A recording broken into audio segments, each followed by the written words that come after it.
Hello and welcome to the Carousel Podcast. Today I have with me Magdalene Taylor. We're doing this as an emergency quick turnaround episode because Magdalene has just published a exciting piece in the New York Times. The title of that piece is "Have More Sex, Please," although I think it has a slightly different title in print. Slightly different. I think it's like, for the sake of society, have more sex or something like that. Right. I would describe you as a concise. What I like about your writing is that it's very concise. You don't spend too much time, too many words bloviating. You just tell us the deal, which I really like. You're a sex expert. You've been published in the New York Times, obviously, Wall Street Journal. You have a great Substack, which I would highly recommend, which is called something that will definitely resonate with my people. It's called Many Such Cases. You call yourself a big naturals theorist, which I think is hilarious. You also write for like Mel and Huck, which is such a beat, this sort of like sex type of writing. We can talk about it. So hello. Hi, thanks for having me. Yeah, I just wanted to talk about the article basically and just see where you're at. And I think you are reading your stuff, you truly have gone down almost every rabbit hole, it would seem, in our world of online sex, particularly relating to men. So I think that your knowledge of the whole thing is completely comprehensive. So uh how did this New York Times thing come about? And why don't you just tell us a little bit about the article? Yeah, so I have been, making kind of like niche sexuality, masculinity, things of that nature, my beat over the last several years. And I've really honed in on it lately. I was a staff writer at Mel for 4 years, and then they shut down over the summer. So now I've been freelancing and really leaning into this, what Many Such Cases is about, the kind of the state of culture and sexuality. And I actually was able to write this New York Times op-ed because I was approached by an editor on the opinion section, and basically commissioned to write this piece, because I have demonstrated through my work that this is something I really care a lot about. But I guess overall, like, I have like really developed an interest in defending the importance of sexuality in culture, and wanting to take it as something serious and worth dissecting. Right. So the piece is basically saying it starts out as this drawing connections between the lack of sex, which you provide lots of statistics for, and sharing that both men and women are having less sex than ever, it would seem. And of course, we have the birth rate numbers, which everybody seems to be freaking out about, which prove that people are, I don't know if that necessarily proves people aren't having sex, but they're definitely not having kids as much as they used to. And then you draw this connection between that and loneliness. So you have this stat: the number of Americans who report having no close friends at all has quadrupled since 1990. And the average American spent 58% less time with friends than even in 2013. So is what you're saying in the piece that the same things that are causing our loneliness epidemic causing the sexlessness epidemic? Yeah, that is basically my argument, and that this a lack of sex is a symptom of this broader problem that we can, identify as loneliness. And I don't know exactly, the way that they are interconnected and like one thing is causing the other, I think is very complex. Like it's not an A to B type of situation. But I think that generally speaking, people agree that loneliness is bad, is a problem, when it comes to something like not having a lot of friends, or, you know, just generally isolating yourself. But when we talk about it in the context of sex, I think people get a little bit, I don't know, iffier about it. Yeah, so why is that? Why do people, like, in terms of the feedback you've been getting on the article, what are the haters saying? Well, so I have been pretty good about tuning out the haters. I pretty much immediately muted my tweet about it. The New York Times tweets about it.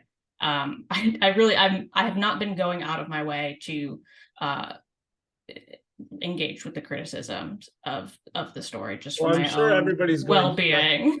I'm sure everybody's going directly to your Instagram, right?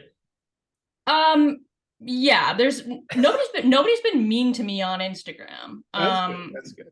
I've only had people be mean to me on Twitter. So, but generally, I think one of a big audience of people that's mad at me about the piece is the asexual community, who take umbrage with the fact that I assert that sex is an essential part of the social fabric.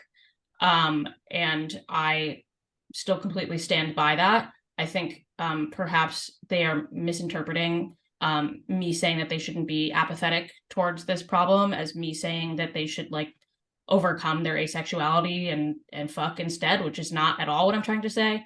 I really asexual people are not the leading cause of this sexlessness epidemic. So if asexual people don't want to have sex, that's perfectly okay. I'm not telling them to have sex. But it's just such a funny, it's just the asexual community is up in arms. I mean, so the people who are purportedly asexual, what are they saying? What is exactly their do they have a metaphysical basis for that, or is it just we don't want to? Is it, because many of the other gender identities go to the concept of gender identity or whatever it's this sort of metaphysical condition. Are asexual people saying they were born this way, or is it just like a decision they're making? Yeah, it's totally a mix. Yeah, I think asexual people, there's a variety of reasons why somebody would be asexual. I think for a lot of people, it is something that like they feel as though they were born just without an interest in this. Some people, I know there's plenty of people who feel like they had like their sense of sexuality was like robbed of them, through various traumas or whatever. There's not a universal. it's not like one thing. It's No, just I don't think so. And yeah, I would say just generally though, the people who are mad at me are mad that I didn't make the article like exactly about them, in whatever way that is. I don't really talk about I don't talk that much about gender identity in the piece. I don't really talk about I guess if on a superficial level, I'm using a pretty cis heteronormative lens to the piece, but that's not any sort of like intentional statement or like intent to exclude. It's just I wrote a 1,200 word piece and I'm using the data that's available to me. So it sounds like most of the people who are mad at you are coming from the left, right? Like they're people who are identity groups on the left who are saying, hey, does not reflect us, or this somehow denigrates us. I think so. I know there's got to be some more conservative people out there who think that I'm encouraging like empty sex or basically just like, I don't know, depravity in some forms. But yeah, I would say generally it's people left leaning, and I think most all of the criticisms that I've heard, I'm like, that's fair that you feel that way, but I don't I don't think that this was me doing something intentional to exclude anybody or make a statement about anybody in particular. I'm basically just trying to assert that sex is part of our social fabric. Whether or not you are having sex or want to be having sex, that doesn't change the fact that the world that we live in is founded upon sexuality in a number of ways. Yeah, what I like about the piece also is you sum up with this political statement where you say those of us in a position to be having more sex ought to be doing so. Having more sex is both personal guidance, your doctor might well agree, and a political statement. American society is less connected, made up of individuals who seem increasingly willing to isolate themselves. Having more sex can be an act of social solidarity. So you're saying that almost to think about sex as a political statement, having more of it as a political statement. Yeah, I think that some people need that kind of encouragement. And that is what I am that is the audience I am hoping to speak to in this piece. People who just might not be thinking too much about the role of sex in society and in their own lives, and could do with a bit of a reframing of sex. Right. Well, yeah, you're getting into this conversation that seems to be bigger and bigger from all sides. I had a guy on my podcast recently. His name, his Twitter is Bennett's Phylactery. He's a guy named Kevin Dolan, and he got canceled. He's like a famous canceled guy. Mormon. He has 5 kids.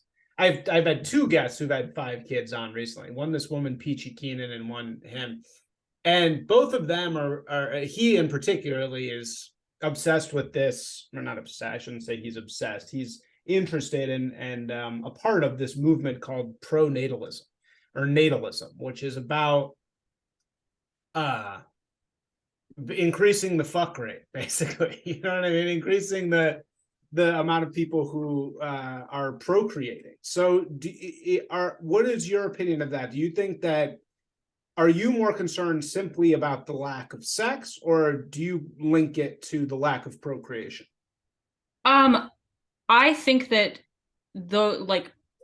both of those things, both having sex and having children, and the lack of these things happening are again symptoms of the same problem. I don't think that they are like they're not exclusive to each other, and they are also not. I don't think they have to be directly linked. They can be kind of treated as different issues, but I do think both of them are they're trends in this overall loneliness, isolation moment that we're experiencing.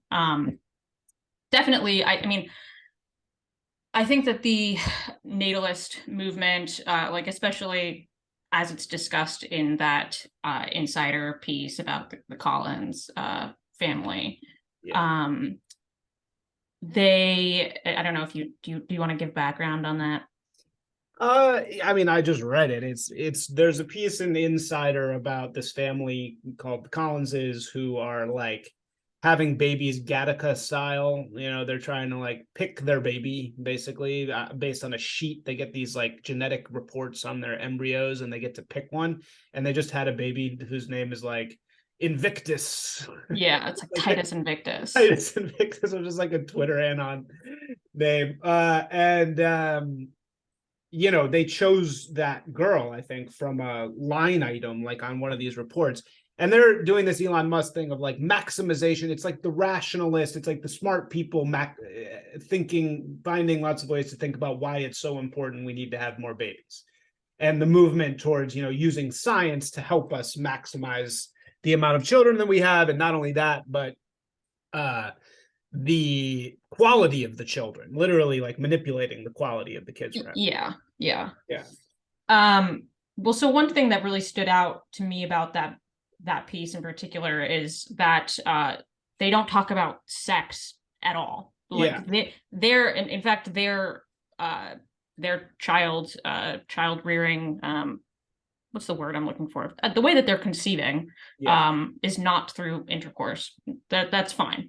That's not any kind of like judgment or critique, but for them in this narrative, sex is a totally different thing. It's not part of their procreation. But I do think that a society where people are regularly having sex is a happier, healthier society where people will be also more inclined to have families and have the other markers of social well-being.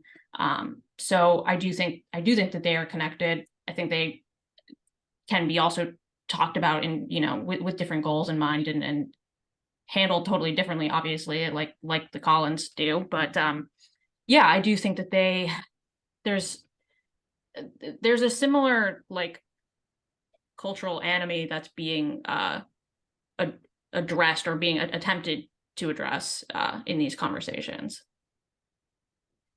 So yeah, I would agree. I think that that's a great point that you're saying about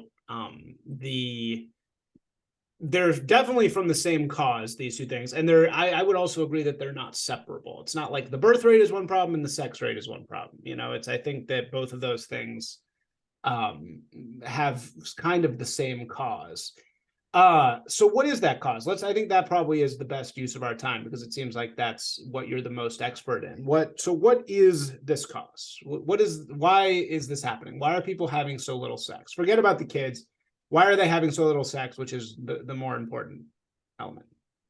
Yeah, I mean, I think that people feel like very culturally detached. And I mean, I keep coming back to loneliness, but I do think that that's like the simplest way of looking at it. We live in like a very lonely culture right now where through various forces, people have been made content to like stay at home by themselves. And I don't think that that is a good society to live in. Okay. So let me throw a couple things at you. One tweet that came out of somebody in my world, I don't even really know this person. I think it's a woman, but we live under a kind of de facto Western Sharia where there is no sanctioned physical separation between the sexes, but contact in most public places, gym, street, store, is considered morally and legally dubious outside of a few sacrosanct activities like adult kickball, which I thought that was a really funny tweet. And I think that that's true. So do you think that there is this new relationship between men and women, particularly, that is completely like, we see these videos of men, creepy men at the gym, right? And we see these videos of men approaching women and it's like, oh, creep, get away from me. You know? Yeah. Do you think that there's like a wall up now that there hasn't been before? I do think that there is a wall in this moment. I would also say that like the period where there wasn't a wall, like it's very it depends like on, you know, exactly like what culture and time period you're referring to. But I think that like the wall is there, but the time without the wall was also like relatively new and short. But in any case, in this current Yeah, moment, I think I see what you're saying. That's really smart. You're saying like the time in which men were just approaching women out in random, that was actually a really short period of time. Because yeah, before that, it was like closed off, Victorian, like only families, that kind of thing. yeah. I mean, there's been different, you know, courting rituals, and there's premarital sex has always, you know, been a thing. But like at least like in American culture, there's only been, you know, it's only a couple of decades where, you know, it was popular to like pick each other up at bars or Yeah. something like that. Like that's a pretty new thing that I do think there is somewhat of a wall regarding now. That it is kind of it's uncomfortable, like, for both parties to engage in that kind of approach.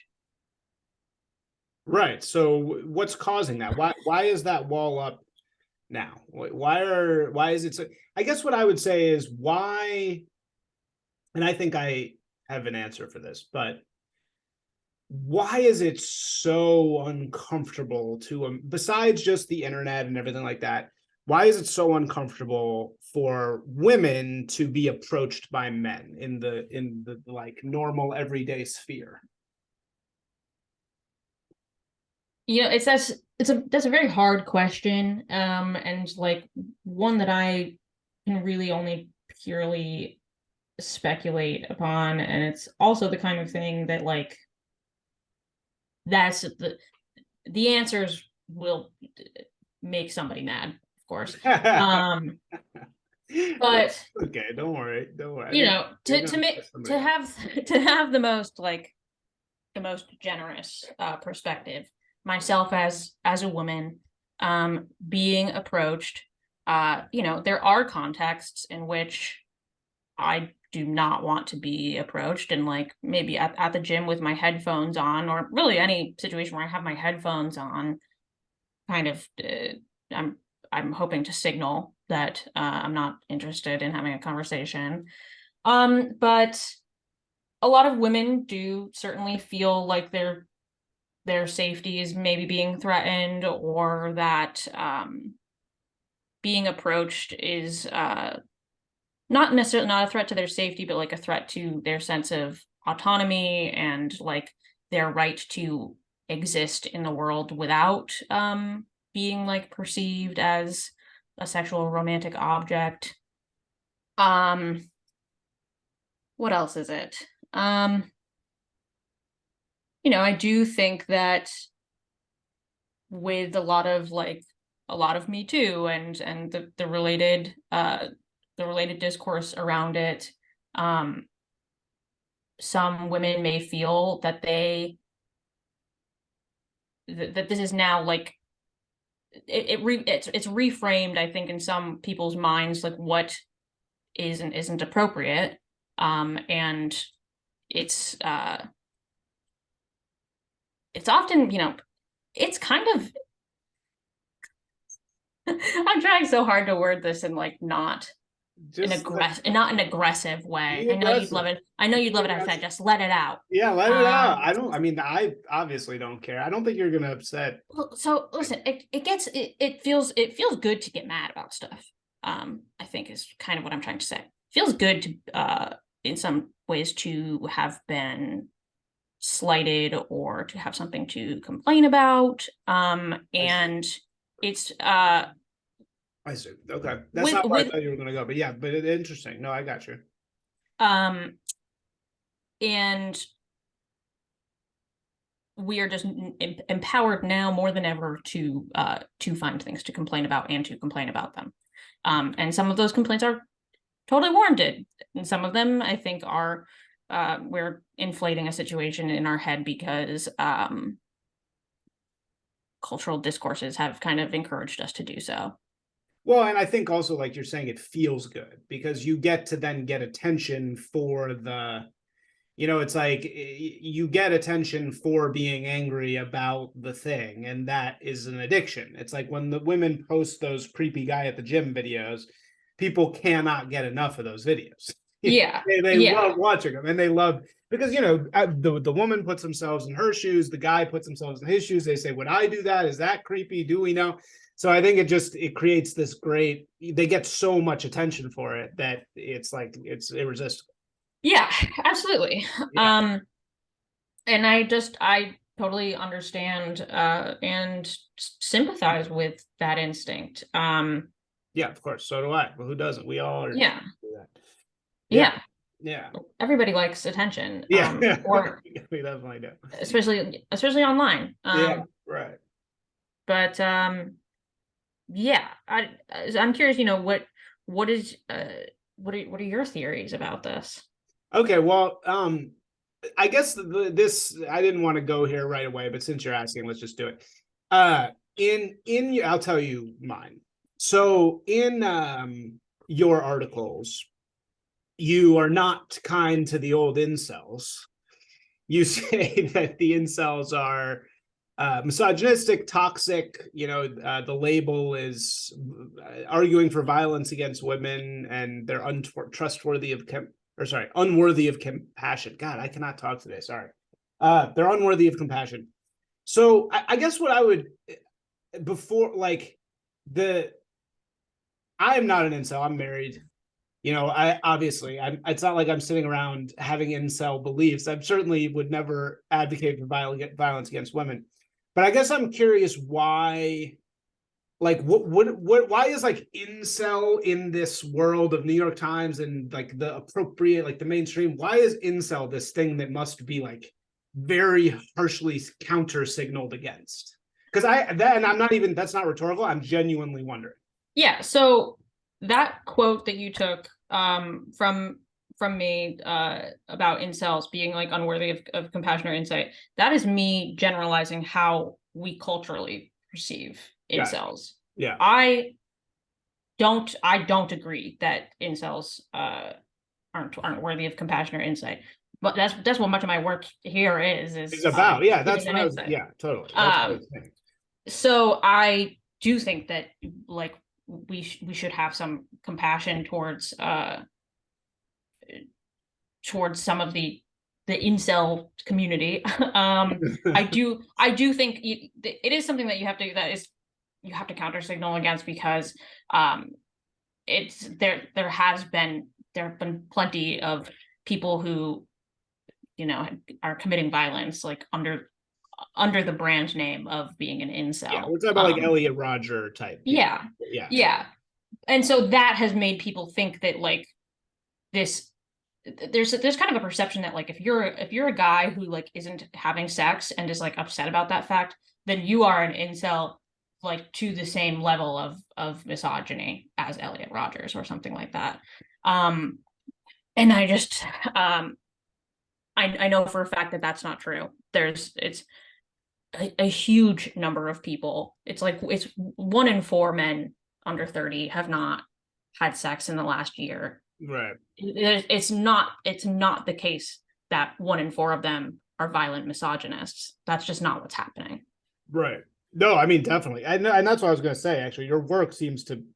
So that's why I was just wondering why it's like that part's sealed off.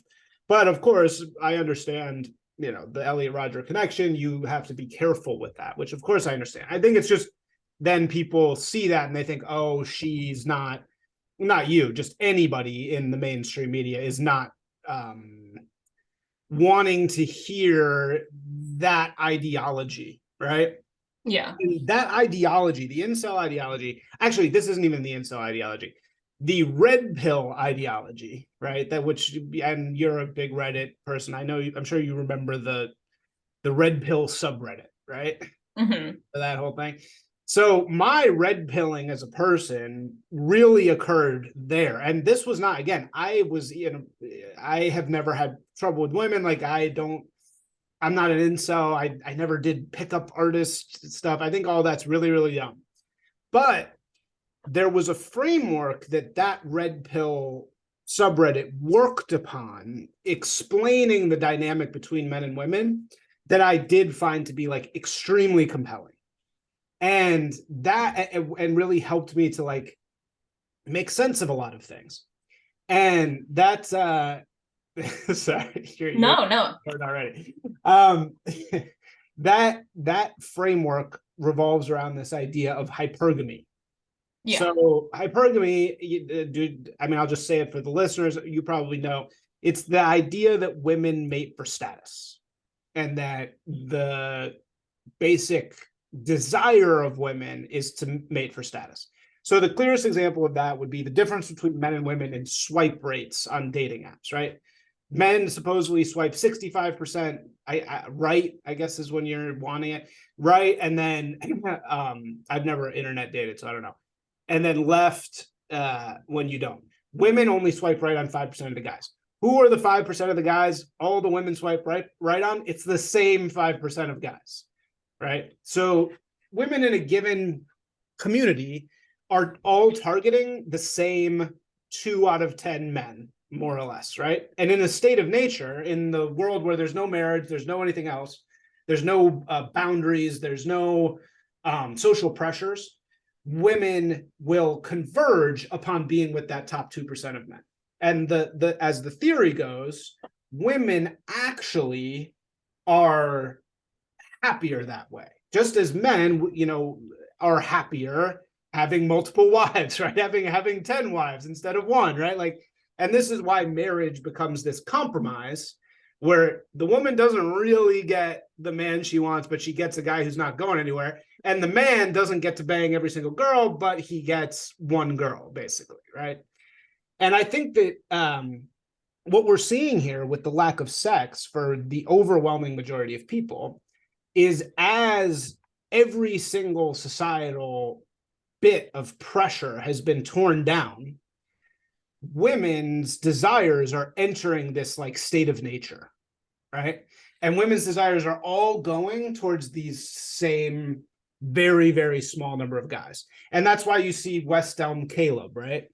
Like West Elm Caleb is banging every single girl in New York because every single girl in New York is lining up for West Elm Caleb. And the more girls he gets, the more articles about him, the more want him, right? And it's just, he becomes this bigger and bigger and bigger thing. And so I think the reason why nobody is having sex is because actually 10% of guys are having 10 times more sex than they had before. And everybody else is having almost none, because the women who are the choosers, you're the ones who make the decision. You're the ones who decide who is worthy of being mated with and not. And I think that women, especially the professional woman, she would rather go to work, be awesome, get a bunch of attention at work for being a badass, go and bang a guy who's in that top 10% and not have a relationship with him, than the opposite, which is to settle down with some schmuck, which is, what the opposite is. Anyway, that's the framework. I'm not saying I totally believe this, but that's like my explanation. Yeah, I do think that there is some choice. I mean, not some choice. I think there's some truth to that, in that we are kind of experiencing like an illusion of choice right now, is what I intended to say. Where like I do think like dating apps have really fucked things up. Yeah. I do think that like we are being exposed to an entirely like unrealistic pool of people, where you will increasingly, like, if you're repeatedly seeing so many high value men, for example, mixed in with these lower value men, you're going to just increasingly start targeting these higher value men, and that's going to be the pool of men that you're looking for, because you think that those are the choices that are available to you, and in some sense they are available, and that they're on Tinder too, or whatever. But yeah, it's the illusion. It's like the illusion of choice. Yes. And I do very much wish that that dating could be taken more into the real world again. I think that would, like, if there was a movement to collectively get off of these apps, I think that would yield some positive results. Not that I think that that's really going to happen. Not that I'm going to lead that movement. But I do think that it's I think that it'd be worthwhile for people. Yeah. Do you use them? No, I don't. I do not use the dating apps. And just from what I hear, it's pretty horrific. So how do you meet guys? Are you religious? I am a little bit. I think I saw that. That's cool. Not in not a very serious way, but my name is Magdalene. So yeah. Yeah. Yeah, no, I mean, okay. I think that a lot of people do also meet like on social media still. I think that a lot of people meet on Twitter. And I think that's okay. That's better than the the swiping through profiles and such. But I don't know. I think something I'm very interested in is the fact that every city has like really a totally different dating app dynamic and culture. Like New York City, West Elm Caleb could have only been wrought here. I don't think that that's not happening in San Francisco, I don't think. And that's because there's a lot more, I believe there's a lot more men. Yeah, there is. Oh no, it's insane. You know, it's like impossible to not get laid in New York as a man. Yeah. It's so easy. You know, I live there. It's like the easiest thing. In LA, it's impossible. Like right. Impossible. That's what I'm hearing. Yeah. So I really wonder though, like if people in those cities would have that same perception of things if they weren't on the apps, if it wasn't like really like if it wasn't made algorithmically apparent to them on an app, if they would have that same sense of it's easier, it's hard to date here for these reasons. Yeah, right.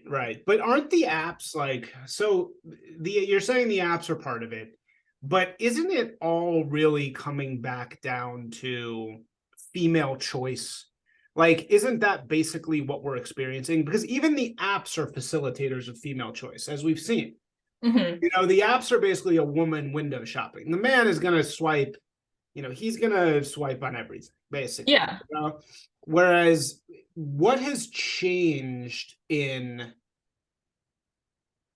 like when I see those videos of women being like, ew, get away from me, I always see it through the eyes of the incel. Like I see it as them saying that woman would never do that if this was a guy that she considered like, you know, in that zone of the top people that are good enough for her, right?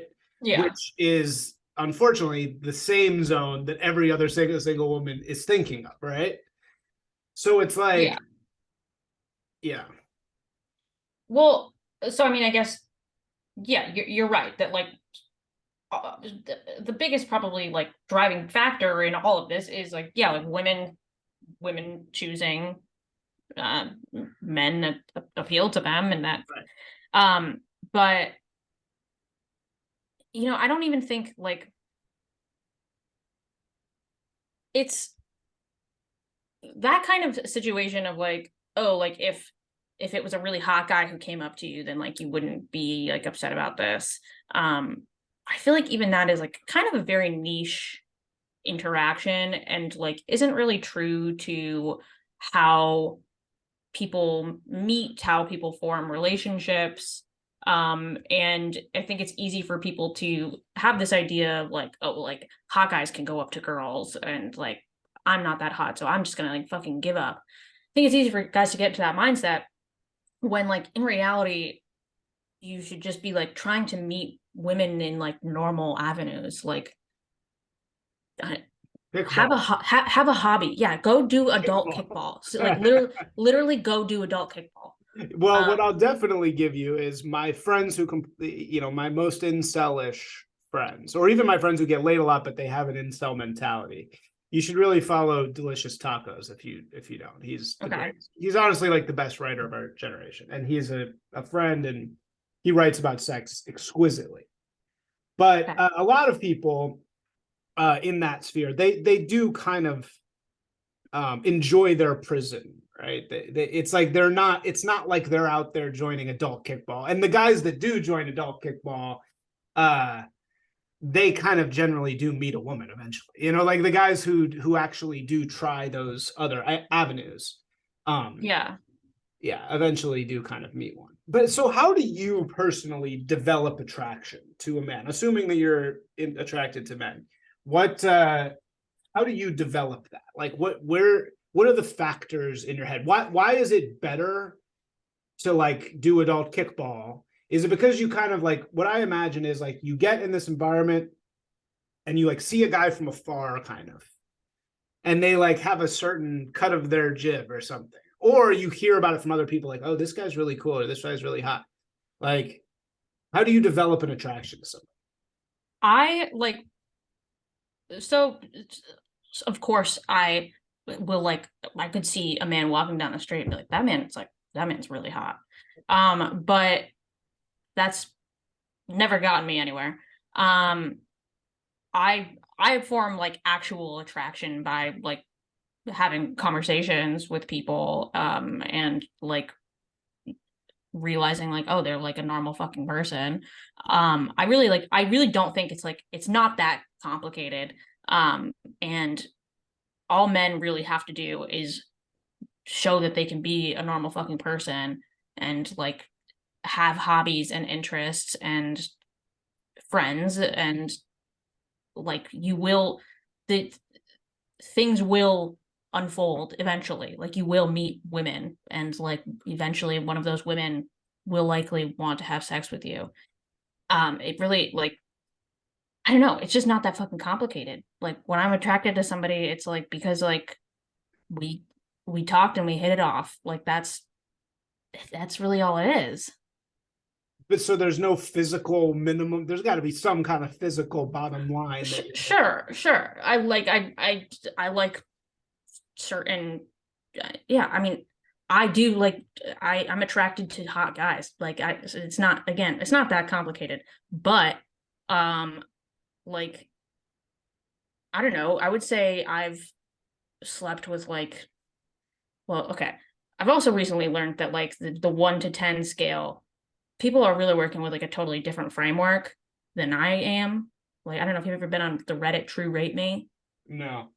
Well, it's horrifying. It's like, it's very scary because they take a really like scientific approach to it, where like you will get in trouble for saying, like, a guy that I would be like, that guy's a 10. You have to be like, he's a 7.6 based off of these features. It's like, you guys are fucking insane. Yeah, that's very crazy. Anyway, I've like, it, I would say that, yeah, like I find some people hotter than others, and that is like maybe more of a physical attraction detail. But like I have previously slept with, like, I don't know, somebody I would say is like a 5 or something like that. Like it doesn't, looks are not actually, I think, like the most important thing for a woman to decide if they like want to sleep with somebody or be in a relationship with them, like, at all. Right. Where it is for men, definitely. So, what did you ever read Cat People? That short story in the New Yorker. Yeah, Remember yeah, that? Which yeah, that was like so horrifying for every average man in the world. It's like being thought of as that guy with the belly hanging down. It's like, disgusting to sleep with a normal man. Like that's how yeah. it kind of felt. But it's like, and the thing is, women always say what. No, I'm not saying this to be offensive, but or me, and I'm just saying women always say what you're saying, which is just be normal, right? Just be a normal, nice guy. But in practice, that just doesn't work for these guys, right? Or what you're saying is just more. They're putting themselves in these prisons, right? They're building up all these fears and they can, right? That's a little bit of the problem. We're now structured in such a way that they're not forced to be in front of people. I mean, this is something I say all the time about the workplace, the post-COVID workplace. So you're talking about 35% of men meet their wives at work. Now that's zero. Like Yeah. nobody meets at work anymore. It's done not only because the workplace is like me too to hell, but even beyond that, there is no workplace anymore. Nobody goes to work anymore. Particularly Yeah. women. So it's like, what is now going to happen to all those people? All those men who at least had some opportunity to be in front of a woman and prove, as you're saying, that they're just like a normal dude, right? Mm-hmm. Like that is now gone. So Yeah. yeah.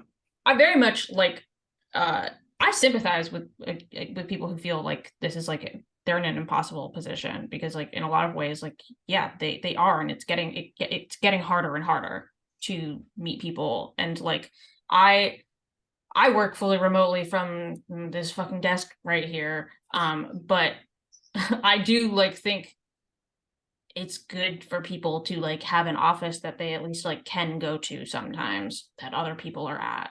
And like, it that does make for like a better, like, work environment. And like, I workplace culture and like in turn like social well-being. Like people don't have friends. They do need to like meet those people through work a lot of the time. But I do still think that like a lot of people are kind of trapping themselves by sort of having like a woe is me attitude towards their sex lives. And like probably the moment that you're like on a forum complaining about it is like maybe a sign that like actually you're not doing everything you can for yourself to actually be like normal. Right. But what they would say is that's just so easy to say. You know what I mean? They would be like, yeah, I mean, like, duh. Oh, I'm not like so I'm not gonna deny for a second that like I have it so easy. This is it's so easy for me to say.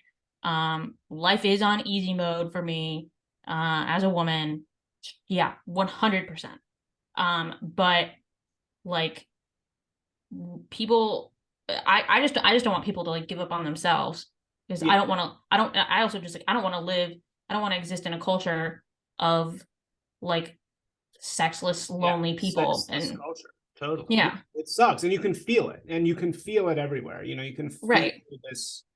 this sexlessness and the people's inability to touch each other and talk to each other. I mean, it's particularly true. Like when you leave the country, you immediately, I mean, it depends on what country you go to, but you immediately feel that people just like touch and interact more. You know, I went to Miami recently. I spent a week in Miami for Urban Miami, and Miami was it was like, and I don't know if this is the rise, you know, the rise of the right in Miami or what, but like Miami was totally different than LA and New York. Miami was like Yeah, people were like touching and talking and like women just walked up to you and just started talking to you, you know, like whereas in LA that never ever happens.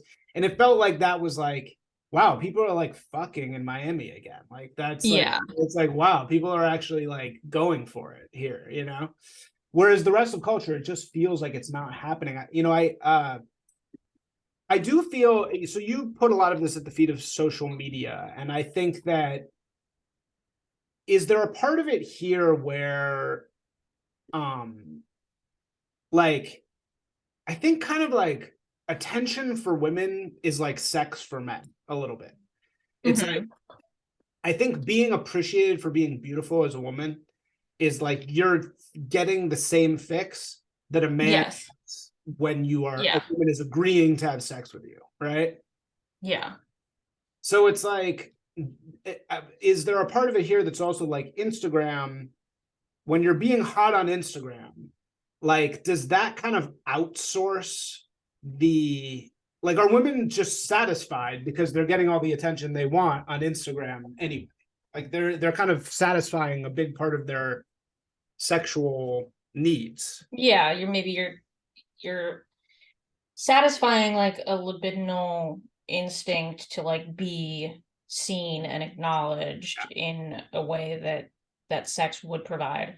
I do certainly think that that's part of it. I think that there's like what's happening right now. I think a lot of the lack of sex, uh, there's a lot of displacement occurring. Yeah, And so maybe it's women are displacing their sexualities onto Instagram, for example.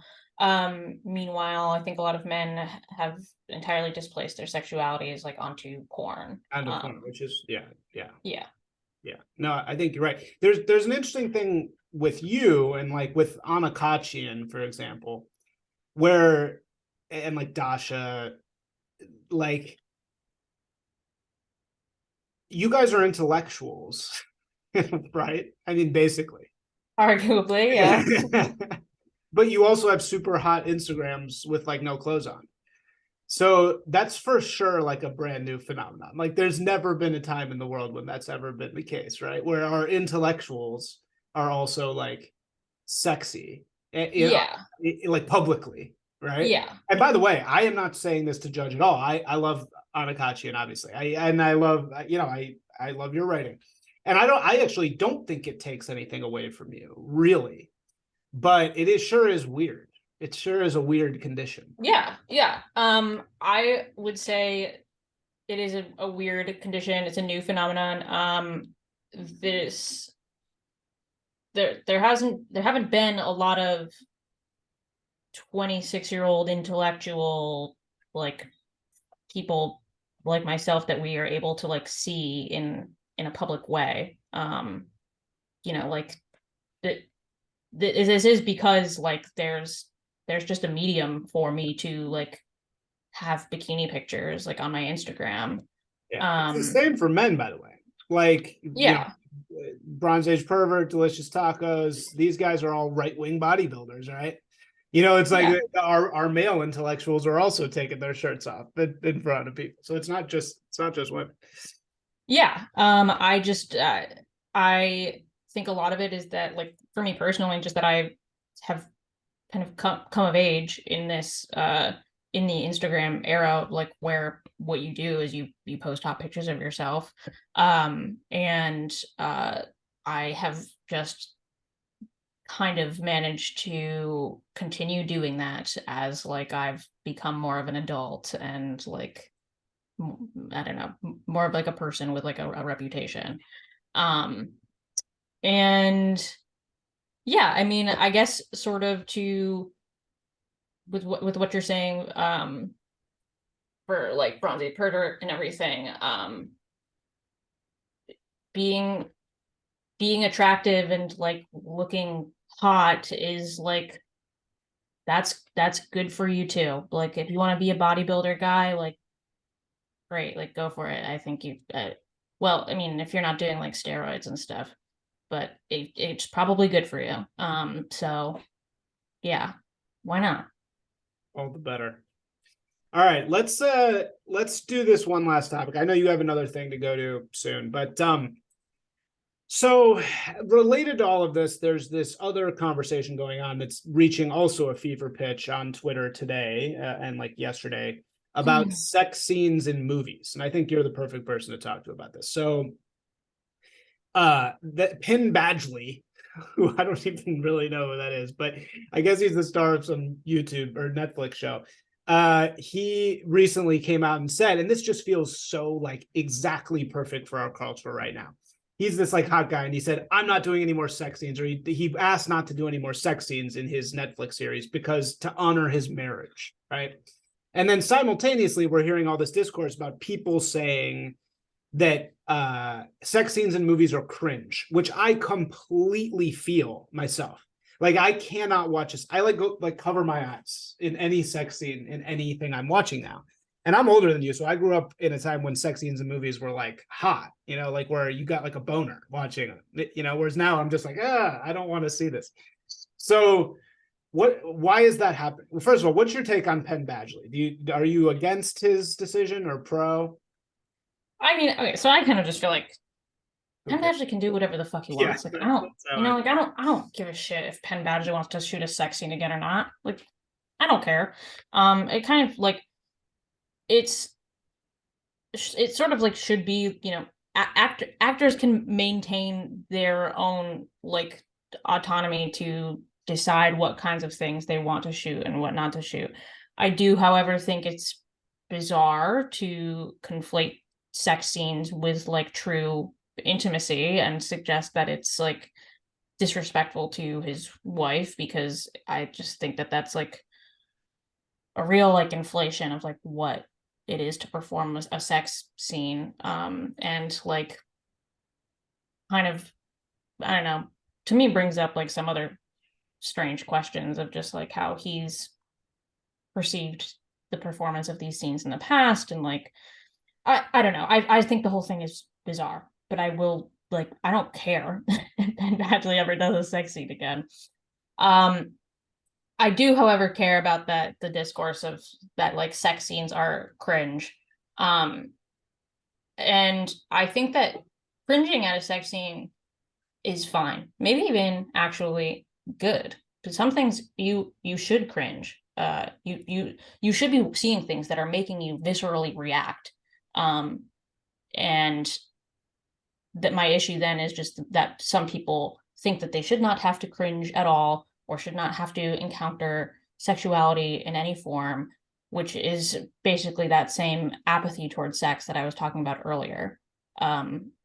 It's I think that is a far more concerning element, like the question of whether there should be sex scenes at all. No, again, cringe all you want. Like that's you should be experiencing something, and cringing is an experience, so that's fine. But Well, I but think there's why sort of a have purpose. we gotten there? And like, again, I do, maybe since you're Gen Z, right? Yeah. You're Gen Z, so it's like you might not be the right person to ask this question to, but it definitely does feel like sex scenes used to be digestible in movies. Like they used to be a kind of a part of it. They were, interesting and sexy and part of it and hot, and it kind of like worked. Whereas now they're cringes, and like people, the Vanity Fair people already, ew, I don't want to see it. I don't want to see it. I'm just wondering, is that related to the lack of sex in general? Yeah, definitely. It's totally related. It's because people have like it.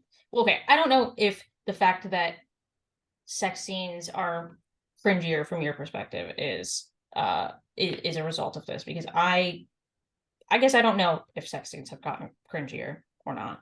Um, I don't know. I've never had that exact perspective that they were cringier now than they were before. But I do think that the attitude that people have towards them, and like thinking that they're unnecessary, or like, gosh, some people even like argue that it's kind of like ethically bad to like make people like see Yeah, there's sex. this consent thing, right? It's like people Yeah. are saying you're not consenting. Yeah. It's like you turned on Netflix. Yeah, yeah. Um, It's so dumb. but uh I do think that I do think that it's connected to the actual lack of sex, and it's that like people don't see sex as important, or like culturally relevant, when like it just is. To It me, just it is all important. comes. To me, it all comes back to male. It comes back to the total dominance of female sexuality over male sexuality in our current society. Like, I think that female sexuality is like completely free and completely like center, and male sexuality is completely not. Because again, female sexuality is all about choice, consent, being the chooser, right? Whereas male sexuality is all about being the conqueror, like being the one who takes. It's not about the one who's deciding. It's about the like, the like, um, I don't want to use the word conquer. It's really lame. What's like another word though for like you're Like being one that's not forced, but the instigator, the yeah, right. You're the you, start of it. You're the one that's like making it yeah. happen. Whereas all of that is like shaved off now. Like that's completely denograted. Like not only are we literally have our foreskins chopped off, 93% of us, but like, our whole thing is just like, no, like do not instantiate this thing, or else you're going to be a rapist, or else you're going to be considered, you're going to get me too, basically, right? I think I think your perspective is like a little bit, on the like on the far end of like I think there's truth to what you're saying, and there is like uh the overall perspective that like all masculinity is like toxic masculinity, I think is still kind of like really that's pervasive. Um and there is much more of a focus on women's sexuality, and women's sexuality being good, whereas men's sexuality is bad. But I don't think that it's quite as intense and like all encompassing as you seem to. I think that there's still a good amount of nuance and still a good amount of situations in which like men's sexuality is prioritized, and women's sexuality is an afterthought. I think like maybe the mainstream narrative around this is increasingly changing that, but I don't think that's like it's a universal shift. What would be like an instance of that where female sexuality is like secondary? Well, I think that like in actual practice for a lot of women do still feel like uh their pleasure isn't prioritized, that they are kind of it's like I mentioned this a little bit in the actual op-ed that, you know, women are more likely to feel lonely and regret and sadness following casual sex. I do think that like that's still completely something that women deal with, is like, I don't know, there is still like a stigmatization of like women's sexuality in a way that there's not with men, like when it comes to promiscuity, for example. Do you think that that's societally imputed though, or do you think that that's more going back to this thing of men's sort of natural desire to spread seed as far as possible and women's desire to sort of incubate? I think that it is both. I think that it's there is maybe some kind of biological basis for those reactions. But I also think that like far more often, like women who might feel like regret after a one night stand, for example, they part of the feeling is like their own internal regret, but I think a large source of their regret is, what are other people going to think of me for having done this? Yeah. And I don't think that's a biologically based reaction. Yeah, that's still sort of rooted in puritanical. Yeah, I think so. Yeah. Interesting. What do you think of man's? There's also the whole, we haven't talked about homosexuality at all. What do you think about what should a straight man's reaction to a gay sex scene be? Um, I don't really know like what the universal response should be. You don't need to be like loving it, Screaming and vomiting? hating it. Yeah, you don't need to do that. I don't know. I kind of feel like it's like similar to like much of how you would watch it, like any other kind of part of a movie. Like I'm like, you know, if we're talking about like a sex scene in just like a regular movie, no, I'm not talking about like gay porn. Um, but like it's part of like the process of watching a movie that like you're going to see things that like you don't immediately relate to. And how else do you like respond in a normal way to that? Like a movie is supposed to show you, often is supposed to show you experiences that are not your own. So I don't it's not like every time you see something that like you've never done before, you're like, whoa, like you just watch a movie. You're watching a movie. Well, or it's like when your people are being murdered, right? I mean, we all, the Yeah. violence is overwhelming, right? Yeah. I mean, it's a good question, but it still doesn't change the fact of like what your actual reaction is. You know what I mean? And it's just hilarious that we're supposed to pretend like, we're supposed to act like, oh yeah, no, it's fine. Like I feel nothing. you know, but it's not. It's like, we have deep down, not all men, but we're supposed to act like we don't have this. Any locker room, any person who's ever been in any locker room on planet Earth, any man knows that gay jokes are the number one thing that from age 10 goes around, because it's a signal, right? It's a signal like, this is not sexual, this is sexual, right? It's the dividing line. And I Yeah. think that to kind of sum up what we've talked about here, I think that what we're missing is these lines. Like a battery, the strongest battery has the strongest poles, right? Like right now, the fact that sexuality and male and female is this mush, that's why we're not fucking, because there's no men and there's no women and the men are fucking the men, and anybody can be anything.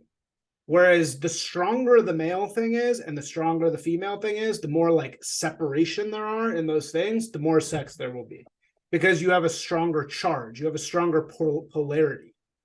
And I think that, I asked the gay sex question because that's kind of, men are supposed to just feel numbness towards it.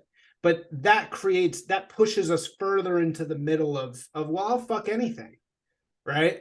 You know what I mean? Like, I'll fuck any living, breathing thing. Why not? Whereas we should like crave women, you know what I mean? Like and we do. It's just there's so much dissonance and there's so much societal, pressures and also just overpopulation. There's a million different factors, but Yeah. that are getting in the way. Well, I just think that like with like a gay sex scene in a movie, like yeah, like your internal response can be like, that doesn't appeal to me at all. Like that doesn't look good or sexy to me because that's not my orientation. But like yeah, you don't need to be like, you don't need to throw up. You don't like you I think you can handle it. But Yeah, it's sure, we could handle it, but we don't. But why? Why would we? You know what I mean? Like, why? right, but I Why mean, would we? but I guess I'm just wondering like what type of reaction like are you wanting to have, like if you see like a gay sex scene in a movie, like are you like, do you want to like turn the movie off? Like Yeah, yeah. I want to turn the movie off. Look what happened to Bros, right? Look what happened to Bros. Total failure, because no straight man actually wants to watch that shit. I don't want to watch two men. I don't sure. like. So yeah, that I don't want to watch. I wouldn't expect you to want to watch like, yeah, Bros is a movie about it's a gay movie. But I'm saying like, so I'm just saying like, if it's a movie where there's a lot of stuff going on, I can't think of an example of this. A movie where there's a lot of stuff going on. At one point, there's like a gay sex scene. Are you like, this movie is done? Like, it has no interest in me anymore. um, Look, Brokeback's a great movie. Okay. Brokeback Mountain's a great movie. It's good. It's very good. And that feels like a real story. That feels like a real story of two dudes who, wanted to bang, right? And like Yeah. got entangled with each other. And that feels real. No, am I gonna like instantly turn it off because I see it? No. Am I gonna be revolted by the gay sex scenes? Yes. You Yeah, know? I mean, I think you're allowed to be revolted by the gay sex scenes. Yeah. Okay. And again, as I said about like cringing at sex scenes in general, like you cringing, I think is a productive feeling. And it's fine to cringe and maybe good to cringe.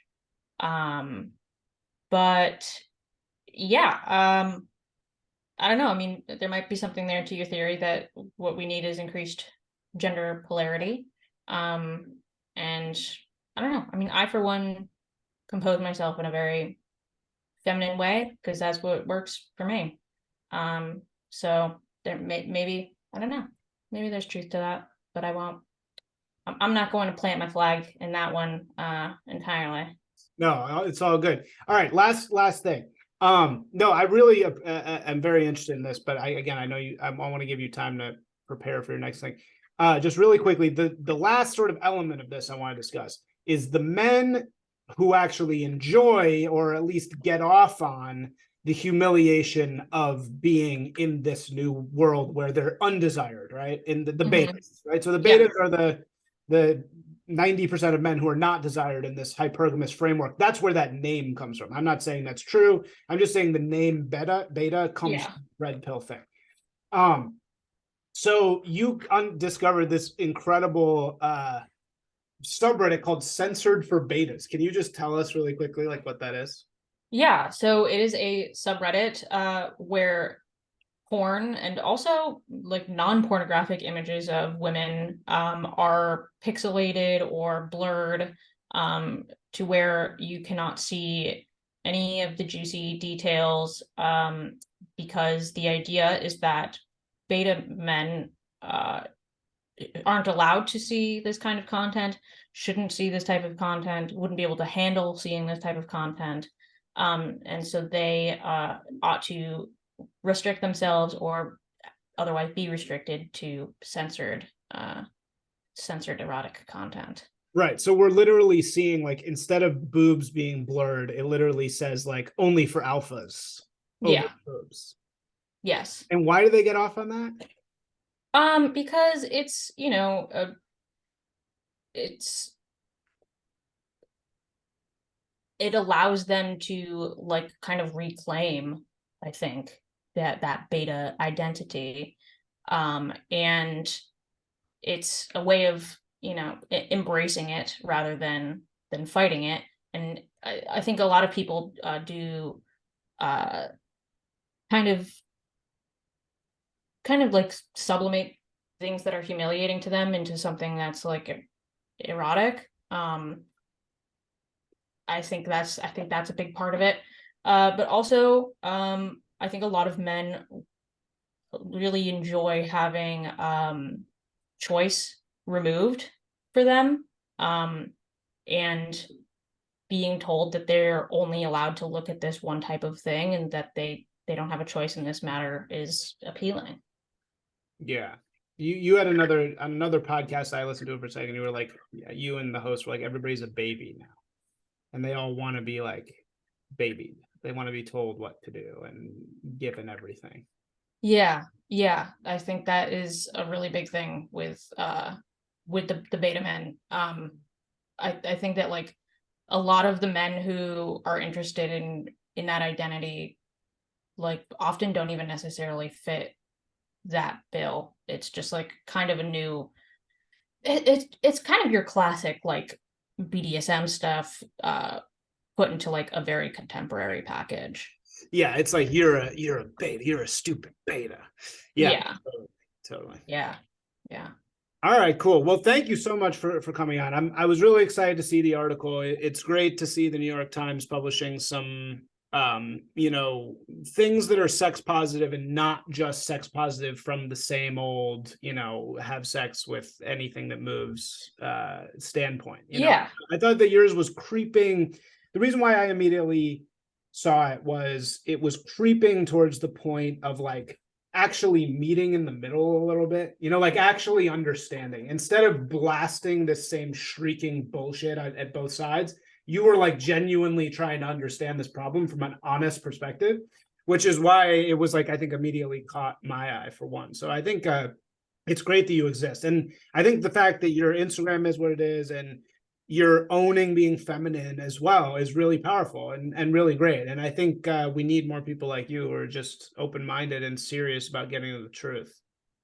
Thank you. I really do appreciate that. And I'm glad that you read the piece in the way that I was hoping it would be read, as feeling positive towards sex, but not necessarily sex positive in the label that we know it to be today. Right. So. Exactly. All right. So where can people, are you going to be doing more for NYT or like what's happening now? Yeah. I actually do have I have another piece coming up in the New York Times this weekend, totally unrelated to sex. However, it's a culture story. What is it? Do we know? It's about a video game, and how the knockoff merchandise for it has kind of taken over like the world, basically. Um, Cool. yeah, that should be out on Sunday in the style section. Um, and yeah, I've got a lot of other stuff going on. Hopefully, I write a lot. I have my Substack, many such cases. Where'd you I get hope the people name, by will. the way, of your Substack? Many such cases. Oh, I mean, it just came to me. No, I mean it's just I thought it was it's a funny thing that people say online. I know that the origin is like a Trump tweet. Is it? But yeah, Oh, he was like he was the first one to say like many such cases. And I was like, wow, that it I just think that it really that phrase really speaks to what I'm talking about. yeah. Like in regards to like men online Well, often. I So think it's also perfect for you because you are somebody who presents cases. You're very good at yes. presenting cases of your thesis, and you find really good cases. So it's like the perfect name for it. Yeah, thank you. I appreciate that. Yeah. All right. Many such cases Substack. And your what's your Twitter? We'll put that. Magda J. Taylor. All right, we're gonna try and make you. We're gonna try and get my frogs to embrace one mainstream person who writes for the New York Times, so it can be you. Thank you. Yeah, thank you so much. Really appreciate it. Magdalene, great to meet you. Yeah, this was a lot of fun. Thanks for having me.